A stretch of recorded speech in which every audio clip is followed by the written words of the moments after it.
Сәлем, енді мен сізге Дебора Логанның «Жындар» деп аталатын 2014 қорқынышты фильмі туралы айтып беремін. Тамашалаңыздар. Мия есімді қыз Альцгеймер ауруы туралы деректі фильм түсірмекші. Ол және оның командасы Альцгеймер ауруымен ауыратын Дебора Логан есімді әйелдің қызы Сара Логанмен кездеседі. Сара өзінің қызығушылығын бірден білдіреді. Бұл олардың отбасына соңғы кездері өте қажет ақша. Дебора осы уақыт ішінде өзінің жақын досы және Харрис есімді көршісімен бірге бақшада жұмыс істейді. Танысқаннан кейін кемпір оның фильмге деген қызығушылығы тек білімге байланысты екенін түсіндіреді. Ол күлкіге айналмайды және ақымақ болып көрінбейді деп үміттенеді. Бір кезде ол тіпті актерлік өнерден бас тартады. Бірақ Сара үйді тартып алмау үшін оларға ақша керек екенін еске салғанда, ол әлі де келіседі. Бір аптадан кейін экипаж қайтып келіп, барлық жерге камералар орнатады. Дебора оларға тұратын бөлмелерін көрсетеді. Сонымен қатар оның заттарына қол тигізуге тыйым салады. Содан кейін Мия ауру туралы, сондай-ақ оның күтушілерге тигізетін физиологиялық әсері туралы айтады. Дебора қазір аурудың бастапқы сатысында және симптомдар жиі байқалмайды. Оның айтуынша,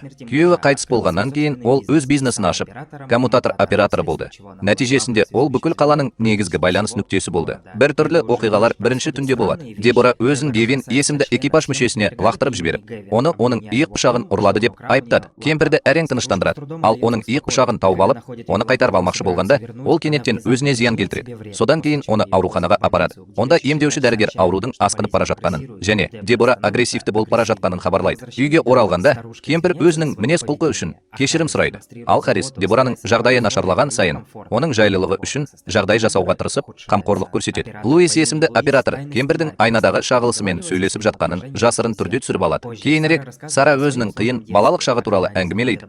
Ал олар үйге келгенде, олар Дебораның біреуден қорқып, терезелерді қағып жатқанын байқайды. Түнде кемпір кенет жоғалып кетеді. Топ іздеуге шығып, бірнеше минуттан кейін оны бақшадан тауып алып, оның шұңғыр қазып жатқанын көреді. Оған қолын жууға көмектескеннен кейін, топ бейнекамераларды қарап, бір түрлі нәрсені байқайды. Дебора ас үйде пештің жанында тұр. Содан кейін кенеттен ас үй жинағында тұрып, кадрға зақым келтірмейді. Түсірілім басталғаннан 24 күн өткен соң, кемпірлер сұхбат кезінде оның оғаш қылықтары туралы бейнежазбаны көрсетеді. Содан кейін ол түсірілім тобына тағы да шабуыл жасайды. Дебора қайтадан ауруханаға жеткізіліп, бірнеше тексеруден өтеді. Онда олар оның бір түрлі тері инфекциясын байқайды. Бірақ аурудың салдарынан оның иммунитеті әлсірегенін айтып, оған үлкен мән бермейді және оны үйіне жібереді. Тіпті ауруханада болса да, ол кейде агрессивті әрекет етті. Үйде жағдай жақсармайды. Кейде кемпірді бірнеше адамның күшімен тыныштандыруға тура келеді. Жыландар да үйде пайда болады. Бірақ олардың қайдан шыққанын ешкім білмейді. Бұл жерде бір түрлі нәрсе болып жатыр деп күдіктенген Гевин крестті терезеге іліп қоюды шешеді. Бөлмелердің бірінде ол Дебораның терезеден сыртқа қараған кезде не көретінін көрсететін қорқынышты суреттер сериясын табады. Ер адам кемпірдің мінез-құлқынан қорқады және ол менеден жалақыны көтеруді талап етеді. Ол команданы сақтап қалу және түсірілімді жалғастыру үшін келісу керек. Түнде камералар Дебораның оғаш қылығын қайтадан түсіреді. Сара түсірілім тобымен бірге анасын ескі коммутатордың жанындағы шатырдан тауып алады. Ол жерде Дебора біреумен сөйлесуге тырысады. Біраз уақыттан кейін Гевин дыбысты өшіріп, коммутатор жазбасының шифрын шеше алады. Кемпір бұрын оны танымаса да, француз тілінде сөйлейтін болып шықты. Топ Дебораның 337 желімен байланысуға әрекеттенгенін біледі.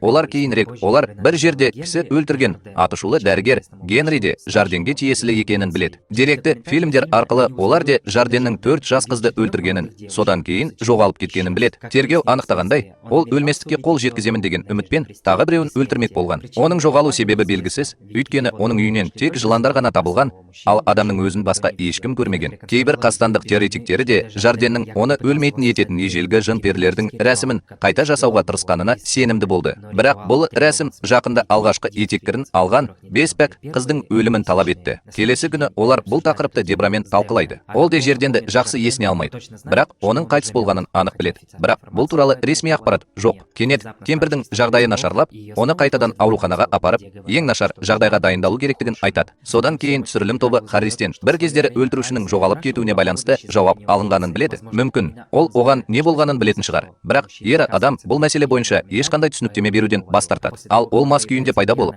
көлікке қару атуды бастағаннан кейін Гевин кетуге шешім қабылдайды. қабылдайды және атуды жалғастырудан бас тартады. Осы уақытта ауруханада Дебораның төсегі бос жатыр. Бейнебақылау камераларынан түсірілген кадрларда оның қатерлі ісікке шалдыққан Кара есімді кішкентай қызымен дәліздерді кезіп жүргені көрінеді. Көп ұзамай оларды тауып алып, қызды алып кеткенде Дебора қайтадан агрессивті болады. Топ Дебораның жынға, атап айтқанда, жоғалып кеткенде жарденге деген құмарлығы туралы ойлана бастайды. Антропологпен кездескенде, олар көптеген мәдениеттерде әлсіз адамдарға жабысатын рухани паразиттер туралы мифтер бар екенін біледі. Дебораның оқиғасын білгеннен кейін, ер адамдар Африкада болған осындай оқиға туралы айтады. Онда анасы қайтыс болған ұлына құмар болған және ұлының мәйіті толығымен өртеніп кеткеннен кейін ғана босатылған. Ауруханада жатқан кезде Харрис Дебораға барады. Ал біраз уақыт есін жиған кемпір көршісінен оны өлтіруін өтінеді. Ол оның тілегін орындауға тырысады. Бірақ кенеттен оған қандай да бір күш кедергі жасайды. Сара ауруханаға келгенде, Харрис әлі де жерденнің 5-ші құрбаны болуы керек екенін айтуды шешеді.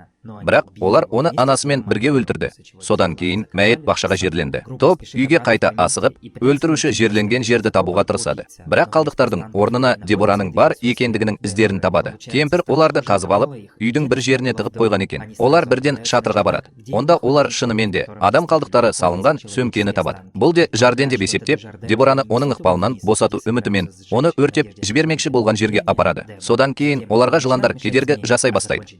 Ал бастаған ісін аяқтауға оларды үйден қуып жіберетін қандай да бір күш кедергі жасайды. Қоңырау соғылып, Сари анасының қайтадан жоғалып кеткенін хабарлайды. Олар ауруханада жатыр және Дебораның қызды тағы да ұрлап, қашып кеткенін біледі. Ал қазір жылан уынан емделіп жатқан күзетшіні тістеп алған. Топ Дебораның өз уақытында де жарден бастаған рәсімді аяқтау үшін жіберіліп жатқанын тез түсінеді. Полициямен бірге олар өткен қылмыстардың орнына барып, баласы бар ессіз кемпірді тез тауып алады. Линда есімді шериф оның қолына кісен салуға тырысады. Бірақ Дебора бас тартпайды және оларға шабуыл жасайды. Луис жараланған офицермен бірге көмекке барады. Ал Мия камераны алып, Сара мен Линдамен бірге әрі қарай жүреді. Іздер оларды диірменге апарады. Ал бірінші болып Линда кіріп, қалғандарына сыртта күтуді бұйырады. Біраз уақыттан кейін оқ атылып, Сара мен Мия ішке кіргенде Линданың өліп қалғанын көреді. Олар жан түршігерлік дыбыстарды жалғастыра береді және ақырында Дебораның жылан сияқты қараның басын жеуге тырысып жатқанын көреді. Сара соңғы сәтте анасының назарын оқпен аударып үлгереді де қызды жібереді. Содан кейін әйел оның санасына жүгініп,